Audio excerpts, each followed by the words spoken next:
Hello and welcome to Building the Premier Accounting Firm. I'm your host, Roger Knecht, president of Universal Accounting Center, and this is a podcast dedicated to helping individuals own and operate successful bookkeeping, accounting, and tax businesses. It's here on the show that each and every week we have on experts, individuals to help us actually understand things that we can be better at, such as marketing, selling, pricing, tech stacks, training our staff, mental health, just a variety of the things that we need to consider as we're trying to build the premier accounting firm, offering quality accounting services, and most importantly, getting paid what we're worth. It's here on the show that I'd like to actually dive into those things with our guests. And one today is going to be Eric Gordon. Eric's someone that I was looking forward to speaking with. He brings a diverse background and extensive experience in accounting and commercial real estate because he is the vice president of professional services at B10 Energy.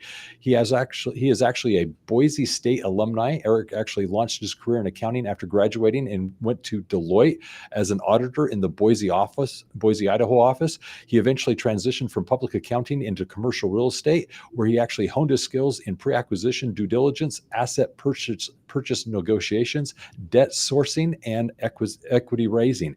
When he was not shaping the future at B10 Energy, Eric is an avid traveler, a baseball fan, enjoys country music, and values time spent with his wife and 4 daughters. He also pursues a personal interest in real estate investing, blending professional acumen with personal passion. So Eric, welcome to the show.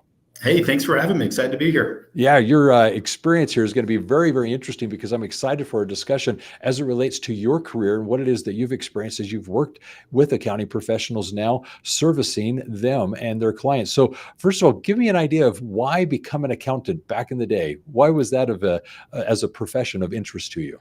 You know, it's interesting. I went to school to become a dentist. So that was the plan. And I had talked to a number of dentists about what they lacked. And they said, I wish I had a better understanding of the business side of things, and I'm like, oh, okay. So I took an intro to accounting class of like, this will probably help me, run a successful dental practice.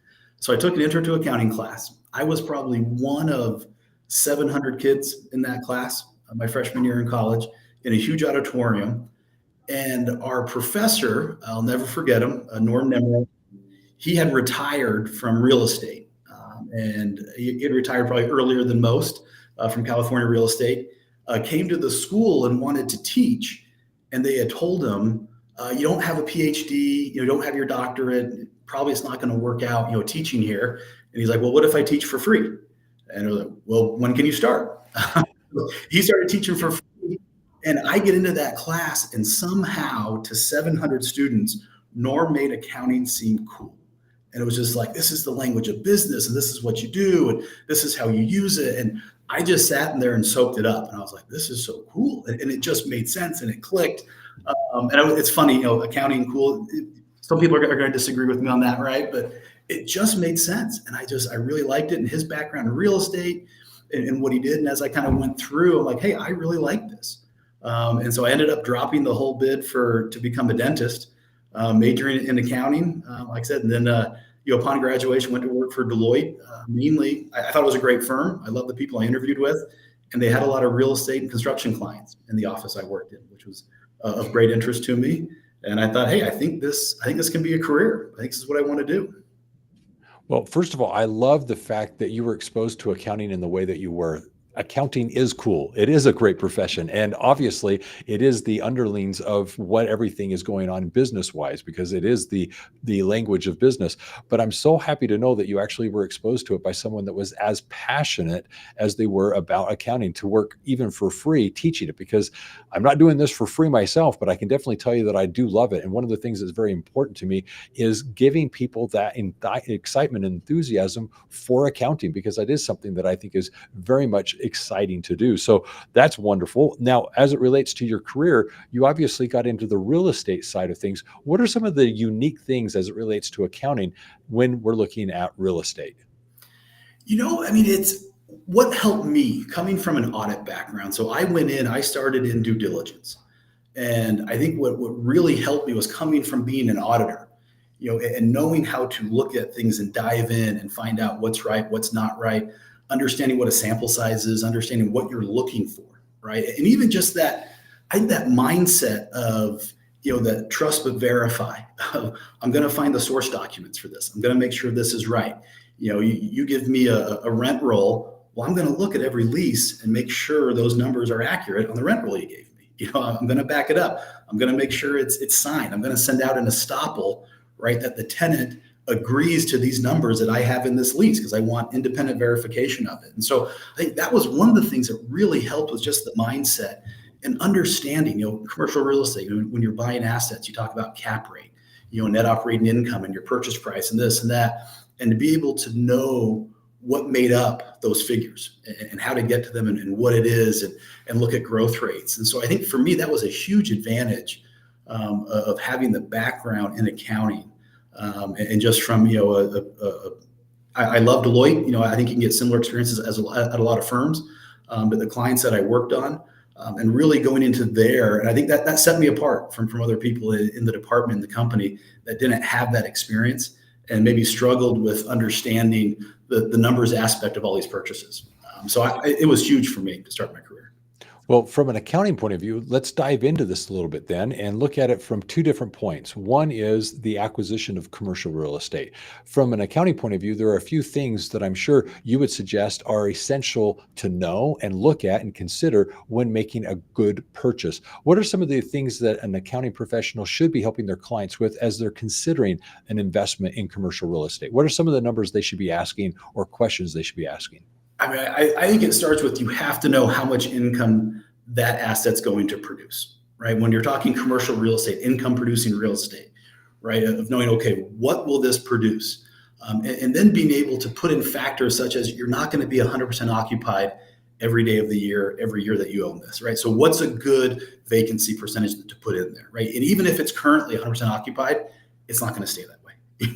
Tenants are going to move out. Someone's not going to pay their rent, right? So really getting into that. And so knowing those numbers, and then knowing the expenses associated with that purchase and with that building and the operating of what tenants are going to pay for, what tenants aren't going to pay for. One story that comes to mind is actually from a tenant. And it was a coffee shop in a building that we owned. And they had made the comment one day, and he was struggling, and he's like, do you guys know how many coffees I have to sell just to break even on my rent? And we knew him. Greg was like, I don't know exactly, but you should know that number. And especially before you sign a 7-year lease, of going through there.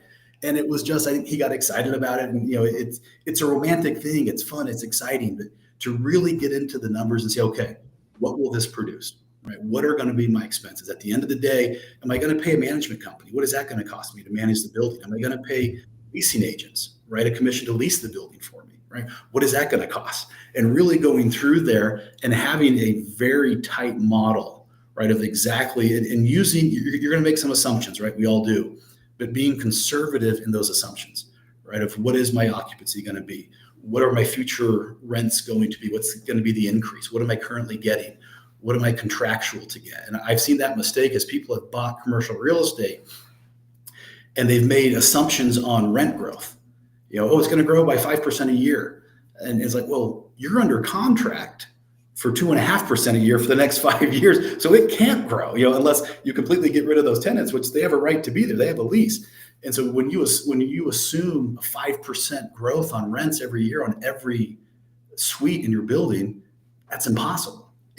You're contractually obligated to only increase it by such amount. So I think starting with that, right, and really understanding the numbers behind the transaction and getting to the meat and potatoes of what it is, and knowing this is what's going to come in, this is what it's going to cost me, right?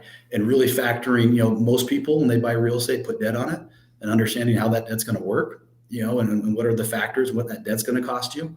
Right, not just interest rate, but your upfront points and anything like that, and the term of that. So I think those, from my standpoint, the fun part about real estate is look at something really cool, like look at that building, it's awesome, and going through this, which it is. I love it. I still like walking into buildings. I still like walking into construction projects and smelling the paint and smelling the wood, but it's got to make money for you, right? And you have to understand what that's going to do long term.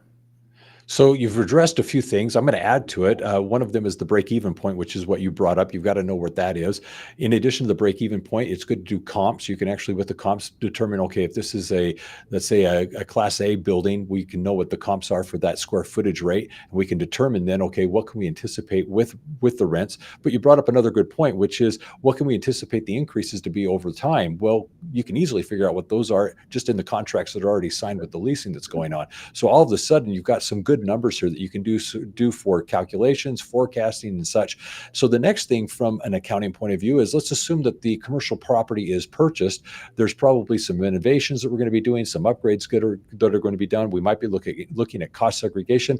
What advice do you have as it relates to, from an accounting perspective, numbers we should be tracking with the properties that are actually under contract or that we own, that we're working with our clients on? Yeah, I mean, you mentioned one of my favorite things in the world, cost segregation. Okay. I think cost segregation is the eighth wonder of the world. If you own real estate, you need to look at that, right? It is an amazing tool to accelerate depreciation, right? And we can go into detail, and you know about as much about that as I do, but it's just something to really make sure you're looking at, right, and taking advantage of. I think cost segregation is a great tool. I always tell people it doesn't invent depreciation. Right? It doesn't create, it accelerates it. It's a great tool to use there. What you're tracking, you got to look at everything there, from every expense, what's coming in, really looking at when you sign a lease. A big thing, you mentioned some of the improvements you make. What does it cost you in tenant improvements to sign a new tenant? Most often tenants want what's called a TI allowance when they move into a building, right? It's like, well, I'm going to spend some of my own money, but how much are you going to give me as a landlord to build out my suite? Yep. What is that going to cost you, right? So that acquisition cost, I think, is huge to track. So you really know, what does it cost me to acquire new tenants? And so that's from the TI allowance that you have, like I said, to those leasing commissions that you're paying, and then to the ongoing management, expenses that you pay. So I think that's a huge one there. I think as you look at it, making sure that you're taking advantage of all your depreciation. Back to the cost segments, tracking that as an accounting professional. I've talked to building owners. I've had very successful building owners come to me that own a portfolio and haven't done a cost segregation study, and look at, don't even really know, how depreciation is benefiting them right now on their building. It's like, let's get that right. This is one of the reasons why you own real estate. You mentioned, comparables. Looking, what is the market doing on cap rates? Typically you're gonna exit this building eventually, right? And when you do, what's going to be the cap rate you're going to be able to sell? What is that? How do you keep your building up? What are your maintenance and operations expenses that you really have to be tracking there? Of how much are you spending every month, every week, every year on maintaining the building, right? Just to make sure it's profitable. And how do you get the most? Because a cap rate is typically your net operating income divided by your cap rate, right? Get your purchase price. So how do you maximize net operating income? And what things are you doing? Those relationships with your tenants, are they happy? Are they taken care of? And so I think those are a few of the things, right? Of just making sure that you know what's going on with that building and that there's no surprise cost. I've done transactions before where, going through the leases, I've read items that can be billed back to tenants that never have. Had never, you've had this contractual right for 5 years and you've never billed this to a tenant. And what's difficult for the buyer coming in is like, I have a contractual right to do that, but how happy is that tenant going to be when they haven't paid this bill in 5 years and the new owner comes in and immediately charges them for it? Yeah. That's a battle, right? And that will affect the sales price too. When someone says, well, they're not going to pay this, they haven't paid it in a long time. So I think tracking those expenses of what do you have to pay as a landlord and what are your tenants responsible for is another major one to track there as well. Now, you brought up a few things that I think are very important. One, tenant improvements. Obviously, there's something going on there with the investment in the property that the tenant may be doing and the things that you're doing as the owner. But as it related to cost segregation, one of the things that we want to consider are there are good choices that can be made that can be accelerated, whether it be electrical, the lighting, maybe it's the flooring, perhaps it's landscaping. There are specific things that can be done that can be easily accelerated. Are there any insights that you have that the accounting professional should be aware of when they're considering advising their client as it relates to the commercial spaces they have? Yeah, I think the biggest thing is the timing nature of it. So anytime you acquire or improve any part of your asset, you got to look at what you just spent. And is there need for an additional cost segregation study, or just looking at it, of what you spent? Because you can spend a lot of money on tenant improvements, right? You can spend a lot of money on building improvements of going through there. And so if you only look at that when you acquire the building, there could be hundreds of thousands of dollars you spend or millions of dollars you spend later on that you should also be looking at. Is there a way to accelerate that depreciation? All right, let's look at HSI. Tell my listeners what that is and why it matters. So HSI is a strategy we use. It's called historically significant items. And so it's a charitable giving strategy there that allows taxpayers to participate in the preservation and the donation of historically significant items out there. So it's a great way to preserve history and also save on taxes. And so when you're looking at it, what is considered historical? So for us, we have a number of original documents from significant businesses that operated, hundreds of years ago. So we do a lot in the mining industry. And so we have documents from these old, silver mines and other mining operations that we've been able to purchase and preserve, that universities and other not-for-profits have a huge interest in acquiring, because they want to, grow their library, grow what they have. And these documents are used by current students to see what happened, way back when. They're used by companies that are actually acquiring mining land around those. And they want to go in to see, well, what was done in the 1800s? What did they find? What did this look like? And it's part of our culture. It's part of our history. And some of these are actual surveys that they've done. Some of them are inventory reports, and some of them are memos, right? From me to you, Roger, like, hey, how's the day going, this and that. So it's really cool just to kind of see. But these collections are very significant, especially for universities to have. And it's a fun part, right? It's where we have a part in preserving this. Right. And also it can help save individuals on taxes that they pay at the end of the day. So this one, it's an individual strategy. Typically we say for income earners, if you're filing singly, right, we're probably, $300,000 and above. If you're married filing joint, probably about $450,000 and above there in your AGI, where you can really benefit from the strategy of helping to preserve these documents. Interesting. So if you're not someone who has these documents, you're saying that there's a way that you can get involved in using the taxes to actually help with the HSIs, is what you're trying to say. Yes. So people that come to us say, hey, everyone's wanting just to look at opportunities, right, to save on taxes. Correct. Here's something you can participate in. Here's a great program.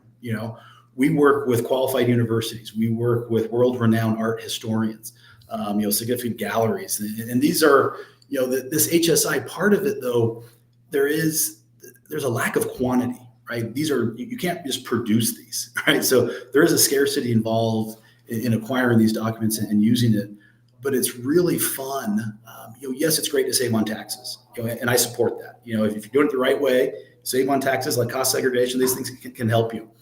But when you get in and talk to these universities and see their excitement, I've been part of the donations, right, and met with the university staff, and see their excitement when it's like a kid at Christmas, and they're getting these documents and they're excited. They're going through and analyzing this, and we make it very easy for them to use. We catalog it, we index it.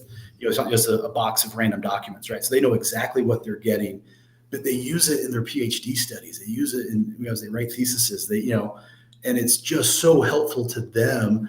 And they get excited about preserving history. They get excited about the knowledge that can be transferred to future generations about what actually happened back then.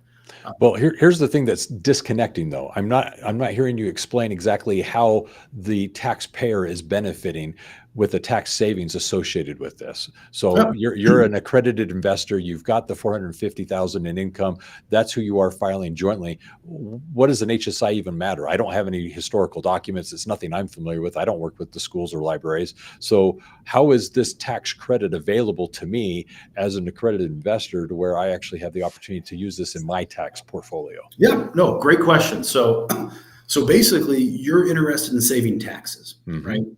And so you come to us and we're talking, here's an opportunity to help you save taxes. It's a tax strategy. Yep. So the way that we've worked with our art historians and our galleries, and we've come across, I would call it, a trove of documents, right? They're not infinite. It's a finite amount that they have there, but we've been able to index them, organize them, where you can come in as a taxpayer. You can purchase these documents, right? So they're yours. So I buy the documents. They're now my documents. They're your documents, right? Now, the way that we've purchased them and the way that we've taken care of them, you can buy them at, let's say $10,000, right? Okay. Now, what you do is you hold these for a certain amount of time, right? After you hold an item for over a year, you can donate that item at its fair market value. They have there for a charitable contribution. So I'm going to purchase the documents. I'm going to store and archive the documents for a period of time. And then at some point, the following tax year, I'm going to donate them to probably a school, library, an art gallery. And in that donation, get the tax credit. Get the tax credit for there. Now, what we do is we work with independent third-party appraisers, right? Because this is where you have to be sure someone that knows what they're doing appraises that item at its fair market value.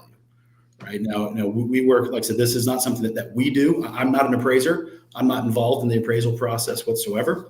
We contract with third-party appraisers, and they appraise them to come up with a fair market value that you can use as part of your donation, right? When you do that, and you include that with your tax return, and because you held it for the year, right? And it's up to you when you want to donate it, but you can donate it at that fair market value.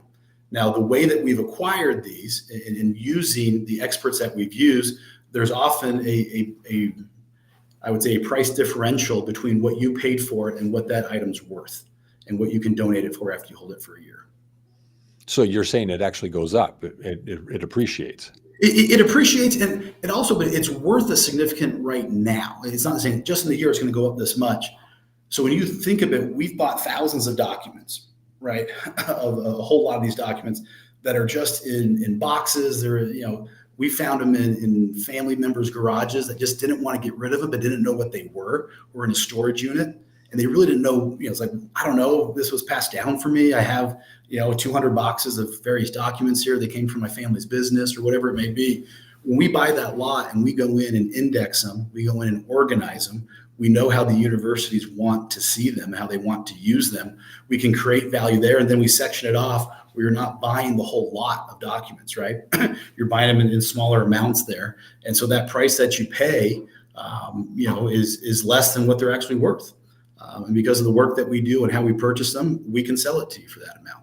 Interesting. Let's talk about another one. There's renewable energy tax credits. I know that's something that a lot of people are a little bit more familiar with. So let's talk about how those can be actually used as a way of getting tax credits.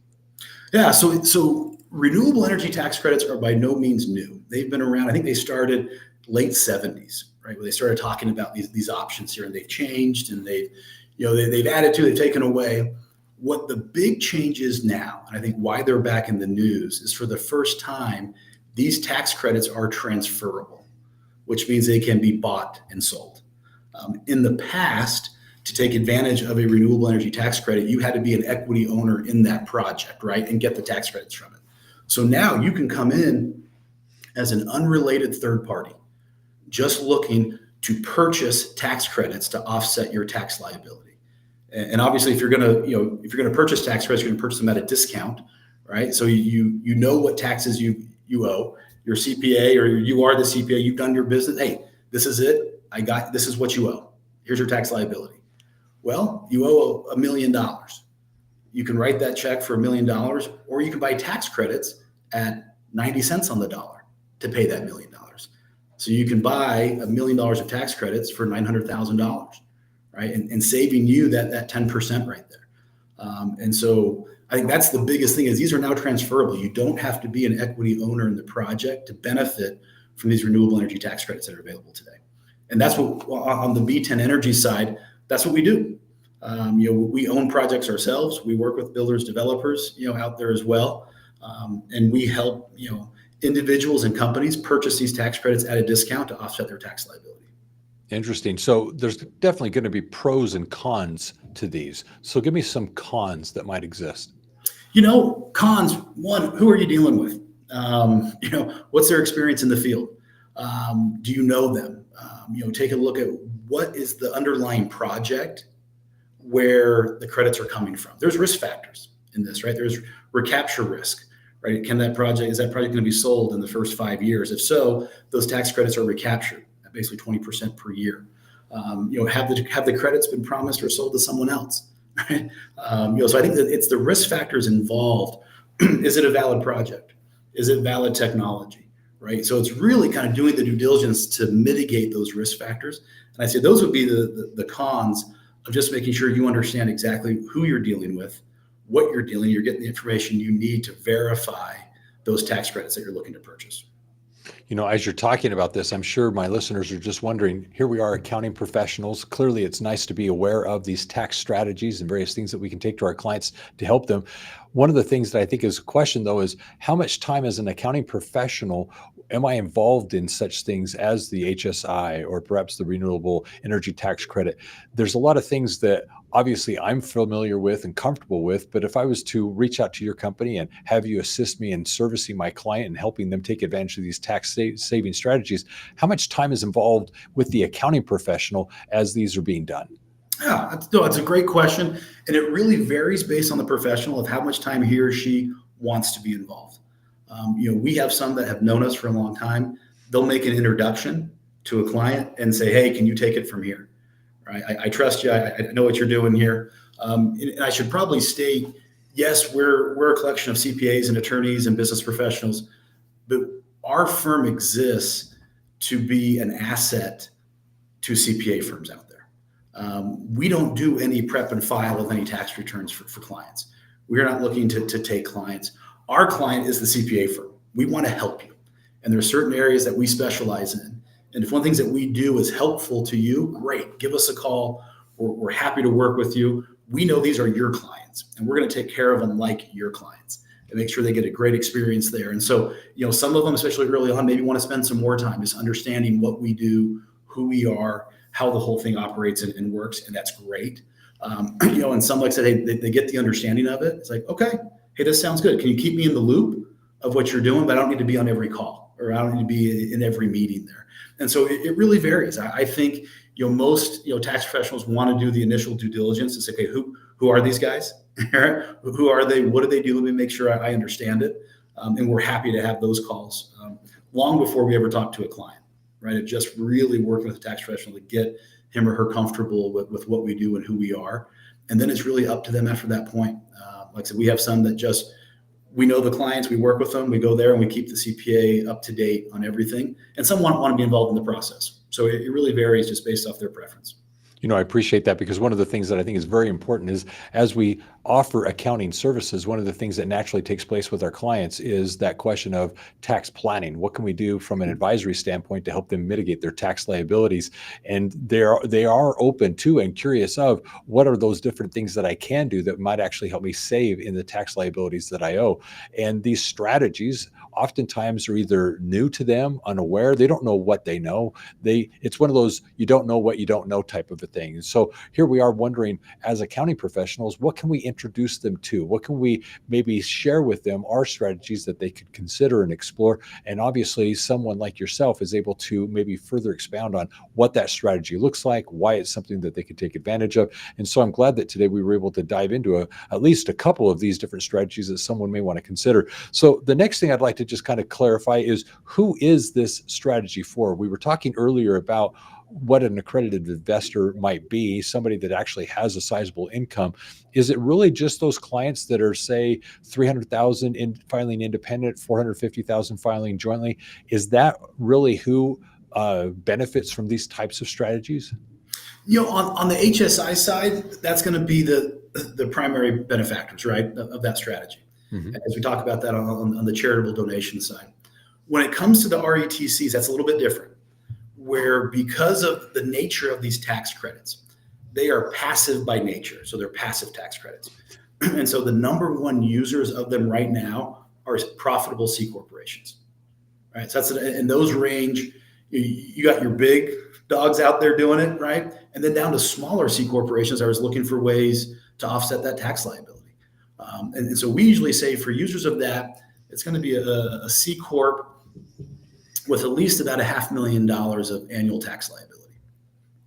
To really take advantage. You can do a little bit less. What's great with these credits, there is a 3-year look back on these credits. So you can, 2025, you can look back to 24, 23, 22 and use it to get a refund of taxes that you've already paid. On the individual side, because they're passive, the ideal client would be an individual that has significant passive income, right? Or tax derived from passive activities, because that's the portion of your tax liability that you're going to be able to offset. And I should have brought this up, Roger, when you mentioned maybe the cons. That's maybe it would be a con. These are passive, and so it doesn't work for everyone, right? We want to make that very clear. C corps don't designate between active and passive income, right? So that's why they can use it. The individual side, it does take someone that has extensive passive income. Very good. We've worked with individuals, we work with C corps, but those are going to be your main benefactors there as you look at the RETC strategy or the renewable energy tax credit strategy. So we've hit on 2 so far. What is another tax strategy that you find is very beneficial, and it's at an individual level? Let's talk about the personal level, because as accounting professionals, we're working with businesses. We do work with clients that are running companies, but oftentimes there's a question about them personally and how they can benefit from some tax strategies. What other ones would you suggest? I think anyone that's looking at sizable capital gains, like I said, we'd love to talk with you because there's a couple different options you can do with capital gains. We'd love to have that consultation, right? Just kind of look at an individual, like, hey, are you facing significant capital gains this year? But give me some suggestions of what are some of the things that you might consider. The way that it's set up, obviously going forward, there's some transactions that you can do after the gain. Obviously there's with setting up maybe some investments from other entities that we work with out there of creating a new entity. There's options that you can have in place where they're going to invest in your new company, right? And then how that new company operates. You can buy options there, and it's your choice as a business whether you let those options expire or what that may be. So there's ways that you can actually attract investment for new, or there's actually, if you don't want to do that, there's options to, you can create a capital loss in that instance. It's based on your business decision, what you want to do. But that was on our capital gains. It really is very personable to the individual. What do they want to accomplish, right? We've had some that have come to us and say, hey, I'm having this big event. I'm exiting from my company. I just want to go buy a couple boats, a house over here, a couple Ferraris, and be done. And on the consumption side, it's like, hey, that's great. If that's your goal, there's probably not a lot we can do to help out with that. On that side, if you just want to go out there, you've earned it, go. If you want to continue to build and invest in yourself and your business, those are some options we have to help you with that new business, actually attract future investment in it and set up a new entity for you. So in addition to what you're suggesting, there are a few that I thought might come up for the fact that we were talking earlier about commercial real estate. A lot of times what happens is people are suggested to go get their commercial or their real estate license. And with their license that they can actually get a number of savings just because of the fact that they're now a realtor. The other thing that I thought might come up was the difference between an S Corp and an LLC and some of the investment tax saving strategies that exist for the different entities, and how, if you've got, for example, investment properties, how you can structure from a tax strategy those different properties as individual type entities. Would you have anything to add to that? No, I think you mentioned that the active real estate professional, a lot of things are open to you at that point in time. And I think as just with on the residential real estate side or commercial real estate side, if you're in real estate, you got to be looking at 1031 exchanges. Yep. For the individual there. I'm a big proponent of 1031 exchanges. If you haven't done one or you just heard about it, that's a great conversation. And the sooner you can plan for that, the better. I've dealt with a lot of individuals that have waited, have sold a property. I had a good friend come to me, just a quick story here of, hey, Eric, I sold an investment property. I heard about this thing called 1031. Can you help me with that? Like, sure, tell me about it. Like, I sold it last week. And like, well, where are your funds? They're in my bank account. I'm like, oh, did you hire a qualified intermediary? No, didn't do that. Like, well, that's part of a 1031 exchange, is to hire a qualified intermediary, right? So, and you know this, right? Where the funds stay, how long you have a certain amount of time to identify your property.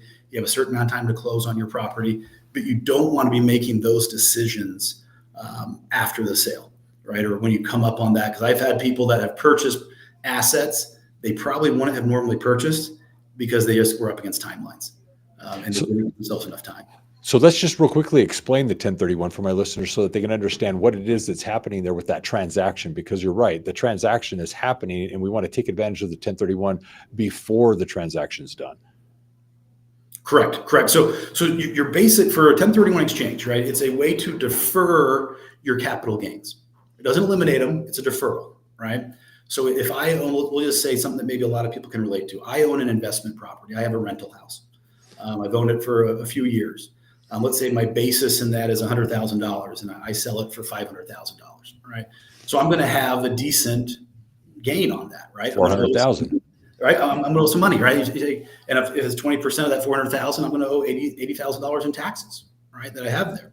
So what you do with a 1031 exchange is when you sell the property, you're going to reinvest what you got from that property into another property, right? So you don't actually take any money out at that point. So you sell it for $500,000. You take that, you pay off your loan, right? Whatever was associated with that. If you have a loan on that property. That money goes to a qualified intermediary. They take possession of it. So they have those funds. You then are looking for what's called replacement property. What do I want to invest? Now with 1031s, you do have to replace the debt that you had on the property. So let's say if I had a house that I had $250,000 of debt and I sold it for $500,000 and I go, great, I have $250,000. I'm going to go buy something for $250,000 and own it all cash. You can't do that. You have to replace that $250,000 of debt you had on the property.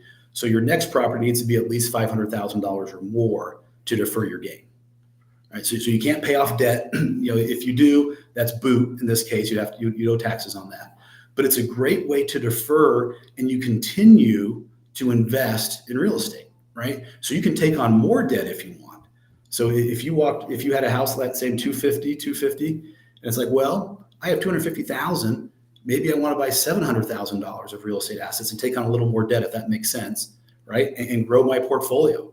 So you continue that and you defer those taxes. You do not pay tax on that gain because you're not taking possession of it. You're rolling it into future investments. And so it's a great way for people that want to be in real estate and want to continue to invest in real estate, because if you sell the house, pay the tax, and then reinvest, you just cost yourself a lot of potential equity that you would have. And so I think 1031s are a great way out there to grow your portfolio, right? You defer those taxes. And I think it's also a tool for estate planning as well. We talk about once you pass on and your heirs and stepped up basis and what you can do in that. It's a great tool for, I would say, as your estate planning, it should always be part of it if you own real estate. Yeah, basically the 1031s for the individual who wants to stay in the real estate market and doesn't want to capture those capital gains now. They want to actually just roll them into another property. And as you're saying, it's just a way that the government has created an incentive for you to stay in the real estate market because they're leaving those funds in that space. And so yeah, that's just a motivation for them. So here's what I'd like to do. I'm going to kind of wrap this up as it relates to our conversation because I thought this was a good discussion. But in doing so, just mention to my listeners that Eric's been very kind to actually offer his time. If you have questions about these concepts or would like to actually discuss maybe some application of them as it relates to tax strategies. So if you'd like a free consult with Eric and actually discuss a little bit further what it is that he would be suggesting as strategies for you or your clients, this is definitely something you'd want to take advantage of. So definitely take advantage of the episode description, the contact information there to reach out to Eric and speak with him specifically about this and some of the other strategies that we've discussed today. In addition to that, one of the things that I'd like to actually discuss is becoming a professional tax preparer. Here at Universal Accounting Center, we as a post-secondary school for accounting professionals train individuals both in individual and business returns. So if you'd like to more strategically go about pursuing a career in tax, become a professional tax preparer and get certified as such and carry after your name the PTP designation, showing that you're proficient both in the preparation and planning of individual and business returns. So with that, take advantage of the episode description. Go there for more information about both. Also, what I'd like to do is, as a summary of our conversation, and then I'll come back to Eric for a closing thought, is really point out that notice Eric began his career, interestingly enough, by being exposed to an accounting in a fun, exciting way. The passion that was brought to him by that professor obviously had him change career paths or interests, and that was, I think, an amazing thing. He went from there, obviously, into Deloitte and became acquainted with commercial real estate and the different advantages that exist there. And I appreciate the fact that he was able to go into the specifics of that, because we talked about just some of the strategies as it relates from an accounting perspective of helping our clients determine what is a great purchase when it comes to real estate. I thought that part of the conversation was very helpful, just to know what it is that we should be looking for as we're assessing whether or not it's a good investment. And then after that, we got into a conversation about our clients, those who have properties. How do we actually help them from an accounting point of view maximize their investment? And that was one of the things that I thought that was very good, because we got into then just different strategies that we can look at as it relates to future planning with that property, but also a discussion about cost segregation. There's definitely some cost savings there. And then obviously the different strategies that we went into, such as HSIs, and at the same time, the renewable energy tax credits, different strategies that we each can consider as we're working with certain types of investors. We also clarified that these are different strategies for high net worth individuals as well as corporations, just because of the passive income nature of the renewable renewable energy tax credit. So these are things that have purpose and they have a place based on the current situation of the individual. And then we got into some conversation then at the end, obviously, about things as it relates to what it is we can be doing individually as we're looking at different strategies for ourselves, one being the 1031 exchange. So definitely some good tax topics today to consider as we're becoming the tax professionals that we need to be for our clients. So Eric, what else would you add to this discussion as a summary? I think it's just, basically, hey, if there's people out there that can help you, as you mentioned with tax professionals, look for that. We understand there's no one individual that's an expert in everything, right? Look for those people to help grow your team, and we'd be honored, right, to be part of your team. That's why we're here. And there's other firms out there too that can be a great part of your team as you really look to see what can your clients benefit from. I think the more that you can educate yourself on that and reach out to those experts, the better you're going to be, the better your clients are going to be taken care of, which really helps with retention of clients when they feel like, hey, I'm cared about. There's ideas being brought to me. There's other, experienced professionals being brought in to look at my situation. And I think nothing makes a client feel more valued than when their tax professional brings in an expert and say, hey, I want you to talk with this person. I think there's some stuff here, or I've been thinking about your individual, situation. And let's talk about a few of these things, right? And to do that, and I think that just helps us all. And so we're happy to be part of anyone's team if there's a service that we can provide. But I don't know. That's kind of maybe my parting comment there. Just hey, reach out. There's a lot of people that I think as we work together can really provide great service for the clients out there. Yeah, I appreciate that, because as we move beyond tax preparation services into tax advisory or planning strategies, it's great to have a team, basically understanding that not everyone is an expert in everything. And there are different, let's say, strategies that meet the needs of certain individuals. And so it is kind of that fiduciary responsibility of what are we doing to take care of the client in their current situation and working with the team of experts to make sure we can do so effectively. So very well said in what you were describing there. So here's what I'm going to do to wrap this up. Obviously, as a podcast listener, if you haven't already subscribed, we'd like to invite you to subscribe to the podcast, get notified each and every week when we release new episodes as to various things you need to be considering as you're actually offering the premier accounting services in your area. It's also with that subscription that I want to invite you to go to universalaccounting.com, and there in the site navigation, find the podcast section, because it's there that we've collected a number of highlights. These are playlists that we've compiled of various topics that are specific to your situation. So there you can find podcast playlists as to marketing, selling, pricing, tech stacks, onboarding clients, mental health, client retention, just a variety of things that may assist your specific needs as they are today. So go binge listen those and find out what it is you can be doing to work on your business and, in fact, have the premier accounting firm in your area. In addition to all of this, I want to invite you to GrowCon. GrowCon is an annual conference, an event that you do not want to miss. It's for owners of bookkeeping, accounting, and tax businesses, where we actually bring to the stage experts to help us understand what we can be doing to work on our business. At the same time, we get to meet as peers, individuals who are like you, going out, starting, building, and successfully operating good accounting services. And in doing so, you get to build great relationships, have some collaborations to better service your clients, and build friendships. In addition, I also want to invite you to meet my staff. These are individuals here at Universal Accounting that are committed to your success, helping you be in business for yourself, but not by yourself with Universal Accounting. So take advantage of that and come join us for GrowCon. I look forward to seeing you there. Go to universalaccounting.com, and in the navigation, you'll see GrowCon. Click on that, get your ticket today, and I'll see you at the next GrowCon. Lastly, what I want to point out is if you'd like more information about this, how to become a professional bookkeeper, professional tax preparer, profit and growth expert, to better service your clients and get paid what you're worth, check us out at Universal Accounting School and find out more about these various services, courses, and programs that are designed to help you offer quality accounting services. In addition, you can give us a phone call. You can reach out and call us at 801-265-3777. And always remember this, accounting success is universal. Do take care, have a great day, and be safe out there. Eric, good discussion.